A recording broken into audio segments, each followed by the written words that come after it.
राधे राधे दोस्तों। आज की कहानी है अंधा नाई और अंधा जवाई। बहुत ही हास्यप्रद किस्सा है, आपको सुनकर बहुत मज़ा आएगा। बहुत पहले की बात है। एक गांव में एक पटेल रहता था। उसके एक बेटा था। उसने अपने बेटे की शादी बचपन में ही कर दी थी, जैसे पहले के ज़माने में होता था। अब बेटा बड़ा हो गया था तो उसके ससुराल से उसके ससुर ने पटेल को पत्र लिखा। ब्याई जी नमस्कार, हम अपनी बेटी का गौना करना चाहते हैं, इसलिए आप जमाई जी को भेज दीजिए। पटेल को पत्र मिला तो बहुत खुश हुआ, लेकिन साथ साथ वो चिंतित भी हो गया, क्योंकि उसके बेटे को रतौंधी रोग था। अर्थात शाम के वक्त के बाद जैसे ही अंधेरा होता तो उसे कुछ दिखाई न देता था, सब कुछ उसके लिए काला पीला हो जाता था। पटेल ने सोचा कि इसको अगर अकेले मैंने भेज दिया तो ये रिश्ता तो टिकने वाला नहीं है, ससुराल वाले तो बिना बेटी के ही इसे वापस भेज देंगे। इसलिए उसने युक्ति सोची और उसने सोचा कि क्यों ना गांव के नाई को इसके साथ भेज दिया जाए, वो सारी बात संभाल लेगा और बहू खुशी खुशी घर आ जाएगी। उसने गांव के नाई को बुलाया, जिसका नाम था रघु। नाई को बुलाकर उसने कहा, देखो रघु, मेरे बेटे को कल ससुराल जाना है, बहू का गौना है, मैं तुम्हें साथ भेज रहा हूँ। बेटे बहू को खुशी खुशी विदा करके घर लिवाने की सारी जिम्मेदारी तुम्हारी है। उस जमाने में यात्रा के साधन तो ज़्यादा होते नहीं थे, बैलगाड़ियाँ होती थीं। इसलिए नाई ने भी सोचा कि चलो चल आएंगे, सैर कराएंगे, और कुछ नहीं तो जीम ही आएंगे। इसलिए नाई ने भी फुर्ती से हाँ भर ली, आगा पीछा कुछ भी ना सोचा। दूसरे दिन सुबह पटेल का बेटा और नाई दोनों बैलगाड़ी लेकर अपने ससुराल के लिए रवाना हुए। चलते चलते उन्हें दोपहर हो गई और ससुराल का गांव पास ही आ गया। रास्ते में चलते चलते नाई ने कहा, देख बेटा, ये जो खेत देख रहा है ये तेरे ससुराल वालों के ही हैं, यहाँ से लेकर देख वहाँ तक। तभी उनको लगा, नाई ने कहा कि अब हमें थोड़ी देर यहाँ आराम कर लेना चाहिए, थोड़ी देर सुस्ता लें, बैलों को चारा पानी कर दें, उसके बाद आगे बढ़ेंगे। लड़के ने हाँ कर ली। दोनों वहीं गाड़ी रोककर और पेड़ की छाया में बैठ गए और बैलों को खोल दिया। बैल खेत में चरने लग गए। जब दोनों वहाँ बैठे सुस्ताने लगे तो उन्हें थके मांदे होने की वजह से नींद आ गई। बहुत देर बीते जब नाई की आंख खुली तो उसने देखा, अरे ये तो शाम हो गई है, अब थोड़ी ही देर में अंधेरा होने वाला है। उसने जल्दी से लड़के को जगाया, अरे बेटा जल्दी उठ, शाम होने वाली है, हमें तेरे ससुराल पहुंचना है, जल्दी से अपने बैलों को लेकर आ और गाड़ी में जोत दे। लड़का उठकर बैलों को इधर उधर देखने लगा, लेकिन शाम इतनी गहरी हो गई थी कि जल्दी से रात का अंधेरा छा गया। अब अंधेरा छाते ही लड़के के लिए तो सब काला सब बराबर हो गया। ना उसको बैल दिखा, ना खेत दिखा, ना नाई, कुछ भी ना दिखा। वो चारों तरफ घूम घाम के नाई को आवाज़ लगाने लगा और आवाज़ के सहारे नाई के पास पहुंचकर कहने लगा, काका मुझे तो ना बैल दिख रहे हैं ना खेत दिख रहे हैं। नाई आश्चर्य में पड़ गया, बोला, ऐसा क्यों? उसने कहा, मुझे तो शाम होने के बाद जैसे ही रात का अंधेरा होता है कुछ दिखाई देना ही बंद हो जाता है, मुझे ये बीमारी बचपन से ही है। नाई भौंचक्का रह गया। उसने कहा, अगर ऐसा था तो मुझे पहले बताना चाहिए था, मुझे भी यही बीमारी है। अब दोनों ने एक दूसरे की बात सुन के माथा पकड़कर बैठ गए। अब क्या करें? थोड़ी देर बैठे रहे, उसके बाद नाई के दिमाग में एक युक्ति आई। उसने कहा, अब और कुछ तो कर नहीं सकते, चल अपनी अपनी पगड़ी उतारते हैं और इसी खेत में होंगे बैल, मैं एक सिरा पगड़ी का पकड़ता हूँ, तो दूसरा सिरा पकड़ और खेत में घूम, जहाँ कहीं बैल होंगे इसमें अटक ही जाएंगे। लड़के ने जैसा नाई ने कहा वैसा ही किया। एक सिरा नाई पकड़कर बैठ गया और दूसरा सिरा लेकर लड़का पूरे खेत में चक्कर लगाने लगा। चलते चलते पगड़ी का एक सिरा एक पेड़ में अटक गया। लड़के को लगा कि यही बैल हैं। वो जल्दी से बोला, काका बैल मिल गए। नाई ने कहा, मिल गए, चल जल्दी से पकड़ना। वो पगड़ी के सहारे सहारे जब वहाँ तक पहुँचा और उसको पकड़ा तो वो एक पेड़ को पकड़ चुका था। उसने पेड़ को पकड़कर कहा था कि काका बैल मिल गए। नाई को भी वहीं बुला लिया। नाई जब वहां पहुंचा तो वो एक कंटीला पेड़ था। जैसे ही नाई के हाथ में कांटे चुभे, उसने लड़के से कहा, अरे मूर्ख, ये तो तूने पेड़ को पकड़ लिया है, बैल कहाँ हैं? दोनों फिर उलझन में पड़ गए। तभी उधर से लड़के के ससुराल वाले अपने खेतों को संभालने के लिए आ रहे थे। जब उन्होंने देखा कि उनके खेत में कुछ लोग हैं तो जोर से चिल्लाते हुए उनकी तरफ दौड़े। अरे कौन हो तुम और हमारे खेतों में क्या कर रहे हो? नाई ने यह आवाज़ पहचान ली क्योंकि वो पहले भी उस गांव में आ चुका था।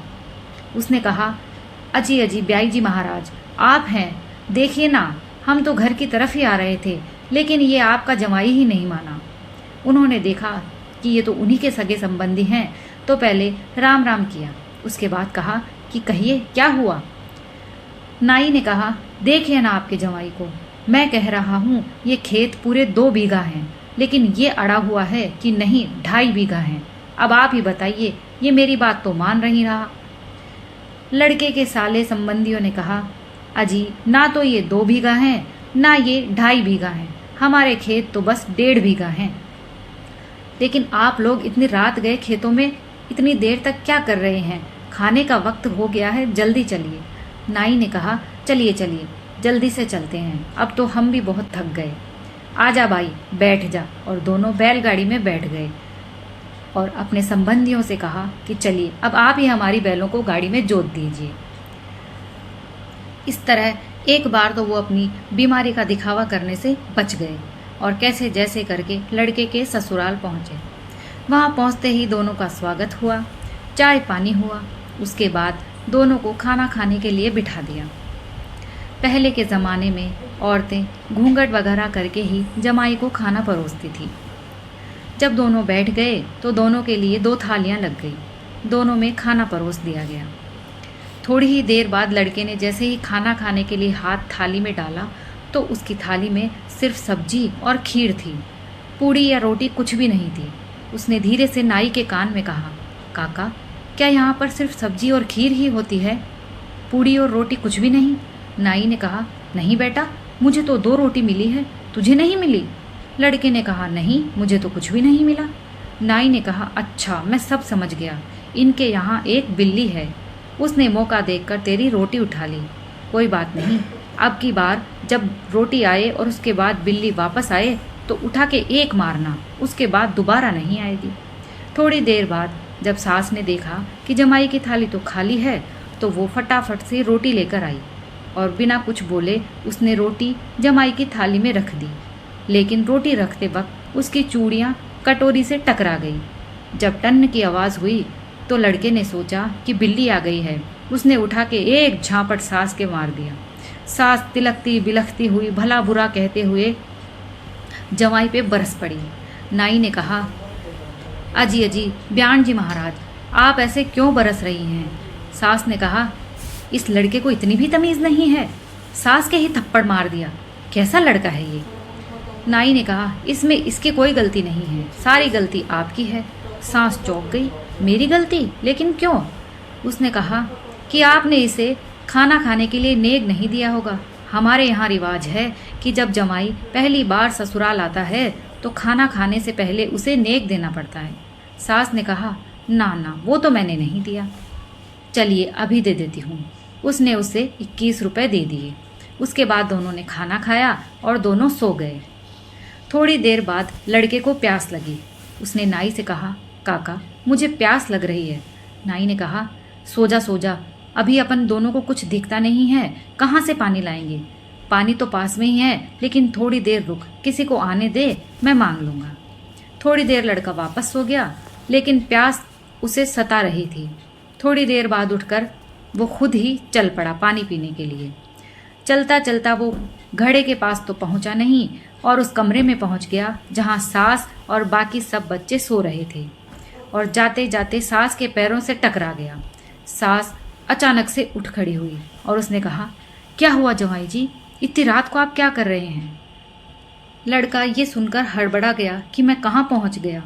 उधर शोर सुनकर नाई उठ खड़ा हुआ और जल्दी से शोर की तरफ वाले कमरे में आ गया और बात संभालते हुए कहा, देखिए ना आपके जमाई को, इतनी रात को ये जिद कर बैठा कि मैंने बहुत बड़ी गलती कर दी, मुझे तो अपनी सास से अभी माफ़ी मांगनी है, और ये आपसे माफ़ी मांगने के लिए चला आया।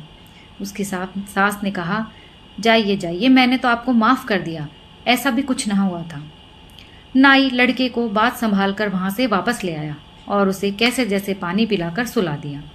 थोड़ी देर बाद नाई को पेशाब लगा। नाई ने लड़के से कहा, देख बेटा, मुझे पेशाब लगा है, अब हम दिन वाला ही उपाय वापस करेंगे।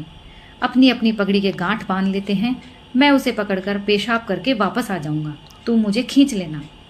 लड़के ने कहा, ठीक है। उन्होंने पगड़ी के गांठ बांधी और नाई पेशाब कर लिया। उसके बाद नाई ने जैसे ही खींचा तो लड़के ने धीरे धीरे पगड़ी को खींच लिया। उसके सहारे नाई वापस आ गया। दोनों सो गए। कुछ देर बाद उस लड़के को भी पेशाब लगा। उसने नाई को जगाया और कहा, काका, मुझे भी पेशाब करने जाना है। नाई ने कहा, ठीक है, पहले वाला उपाय ही अपनाते हैं। दोनों ने अपनी अपनी पगड़ी से गांठ मारी, लेकिन इस बार गांठ ढीली लग गई। लड़का उस पगड़ी को लेकर चलता गया। चलते चलते अचानक वो कहीं अटक गया और वो गांठ खुल गई। नाई ने जैसे ही धीरे धीरे पगड़ी को खींचा तो पगड़ी पूरी वापस आ गई, पर लड़का ना आया। वो सोच में पड़ गया कि लड़का तो कहीं ना कहीं गुम गया है, लेकिन अब किसको कहें, किसी से कह भी नहीं सकते। अब वो ये सोचते सोचते बैठा था। उधर लड़का चलते चलते उनके गाय भैंसों के बाड़े में पहुंच गया और उसको देखते ही गाय भैंसें जोर जोर से रंभाने लगी। गाय भैंसों का शोर सुनकर घर वाले सब उठ खड़े हुए और वो भी गायों के बाड़े में पहुंच गए। सबका शोर सुनकर उधर नाई भी धीरे धीरे शोर की तरफ पहुंच गया।